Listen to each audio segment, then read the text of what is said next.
সবাইকে আসসালামু আলাইকুম। জাতিসংঘের সাধারণ পরিষদের ৮০তম অধিবেশন সম্পর্কে যে সকল তথ্য আগামী চাকরির পরীক্ষার জন্য গুরুত্বপূর্ণ তা আমরা জানবো মাত্র ১ মিনিটে। জাতিসংঘের সাধারণ পরিষদের ৮০তম অধিবেশনটি অনুষ্ঠিত হয় ৯ সেপ্টেম্বর ২০২৫ সালে। আর এই অধিবেশনের মূল পর্বটি শুরু হয়েছিল ২৩ সেপ্টেম্বর ২০২৫ সালে।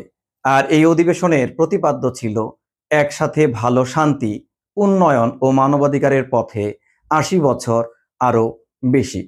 এই অধিবেশনে সভাপতির দায়িত্ব পালন করেছিলেন জার্মান কূটনীতিক ও রাজনীতিবিদ আনালেনা বেয়ারবাখ। আর জাতিসংঘের এই অধিবেশনে মোট বিশ্বের ১৪০টি দেশের রাষ্ট্রপ্রধান উপস্থিত ছিলেন। জাতিসংঘের ৮০তম অধিবেশনে প্রফেসর ডক্টর মোহাম্মদ ইউনুস তিনি ভাষণ দিয়েছেন ২৬ সেপ্টেম্বর ২০২৫ সালে।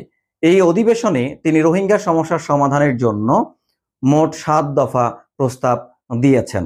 আর জাতিসংঘের সাধারণ পরিষদের অধিবেশন শেষ হয়েছে ২৭ সেপ্টেম্বর ২০২৫ সালে।